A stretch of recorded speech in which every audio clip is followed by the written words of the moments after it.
Business हिलिंगसाठी तुम्ही कोणते technique वापरता? बरेचसे टेक्निक आपण वापरतो. होलिस्टिक अप्रोच आपण घेतो. एकच टेक्निक असं नाही, कारण प्रत्येकाची पर्सनॅलिटी युनिक असते. सो तुम्हाला लागणाऱ्या टेक्निक मला चालतील असं नाहीये. मग त्याच्या आधी आपण तुमचे स्ट्रेंथ आणि वीकनेस फाइंड आउट करतो.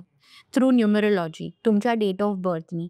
तुमच्या डेट ऑफ बर्थमधून आपल्याला कंप्लीट पर्सनॅलिटी कळते. तुमचं वागणं कसं आहे, बोलणं कसं आहे, तुम्ही फायनान्शियल मॅटर्स कसं हँडल करता, हं. तुमचं रिलेशनशिप कसे आहे, तुम्हाला हेल्थ प्रॉब्लेम काय येऊ शकतात, ह्या सगळ्या गोष्टी आपण प्रिडिक्ट करू शकतो. ओके. मग आधी आपण त्या माणसाची डेट ऑफ बर्थ घेतो आणि त्यांचं एक प्लॉटिंग करतो. त्यांची स्ट्रेंथ काय आहे, वीकनेस काय आहे, कुठे त्यांनी काम केलं पाहिजे. आता बऱ्याच वेळेस प्रत्येक वीकनेस हा वीकनेसच असतो असं नाहीये. सो आपण त्या वीकनेसला स्ट्रेंथही बनवू शकतो. बरोबर. मग त्या गोष्टींवर आपण काम करतो. मग ती निगेटिव्हिटीकडे न जाता आपण निगेटिव्ह गोष्टींना पॉझिटिव्हमध्ये कसं कन्व्हर्ट करू शकतो त्याच्यावरती आपलं काम असतं. So that is the main thing we do.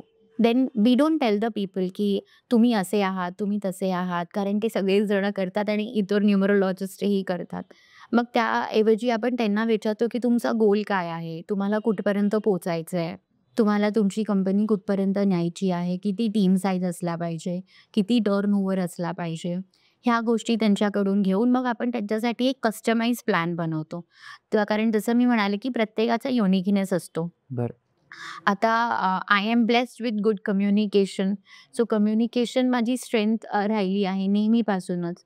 कॉलेजमध्ये, ऑफिसमध्ये म्हणजे जे काही गोष्टी, ज्या काही चांगल्या सी-ई-ओज बरोबर मी काम केलं. 1-2 अडीच वर्ष मी गल्फमध्ये पण जॉब करत होते ॲज अ एच-आर. आणि तिथले आम्ही ज्यांच्याबरोबर जॉब करत होते, she was one of the top 10 millionaires in Qatar. So ह्या सगळ्या लोकं जी माझ्या आयुष्यात आले ना, they made me very, very strong communication wise. आणि कतारमध्ये क्रॉस कल्चर असल्याने त्या इतर कंट्रीच्या लोकांना पण समजणं खूप सोपं जात होतं माझ्यासाठी. आणि तेव्हाच मला जाणवलं, की हे माझं इनबॉर्न टॅलेंट आहे. मग असं तसं मी स्वतःचं इनबॉर्न टॅलेंट शोधलं. तसं आपण लोकांना पण मदत करतो, की तुमचं हे टॅलेंट आहे, मग तुम्ही हे नका करू. तुम्ही असं करा. तुमच्या बिझनेसमध्ये तुम्ही ही आयडिया आणा. म्हणजे त्याने तुमची ग्रोथ लवकर होईल. मग असं एक कस्टमाइज प्लॅन बनवतो. त्यात कस्टमाइज थेरपी असतात. मग काही लोकांना क्रिस्टल्सची गरज असते. जसं मी काही ब्रेसलेट घातले आहेत आणि इथेही आपण काही ठेवले आहेत. मग आपण त्यांना ते क्रिस्टल देतो. त्यांना मोबाईल नंबर चेंज करण्याची गरज असेल, तर मोबाईल नंबर आपण शोधून देतो. So they don't have to go anywhere. सगळा प्रोसेस रिडिफाईन डेस्टिनीज करते. पूर्ण मोबाईल नंबर शोधून त्यांच्या डोरस्टेपवरती सिम कार्ड जातो.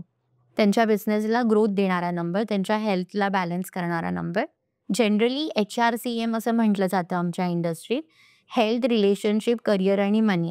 आपले सगळे काही प्रॉब्लेम ह्या 4 गोष्टी अवतीभोवतीच फिरत असतात. मग ह्या सगळ्या 4ही गोष्टींना आम्ही बॅलन्स करतो through mobile number, scientific logo. Scientific logo म्हणजे पंचतत्व खूप इम्पॉर्टंट आहे आपल्या आयुष्यात. आणि आपण आपल्या ग्रंथा, वेदा सगळ्यांमध्ये त्याचा उल्लेख केलेला आहे आणि आपल्याला माहीत आहे, की पंचतत्व खूप इम्पॉर्टंट आहे. पाणी नाही आलं, तर लगेच घरातली हाउसवाईफ एकदम पॅनिक होते आणि अँक्शियस होते. मग पाणी आपल्या इमोशन्सला रिप्रेझेंट करतं आपल्या आयुष्यात. मग त्या पाण्याचा तत्व आपल्या बिझनेस कार्डमध्ये किंवा लोगोमध्ये कसा आणावा, त्या सगळ्या गोष्टी आम्ही वापरतो. सो ही होलिस्टिक अप्रोच आम्ही यूज करतो बिझनेस हिलिंगसाठी. मग चक्रा हिलिंग जसं मी म्हटलं. सो ह्या सगळ्या गोष्टी यूज केल्या हं. जातात.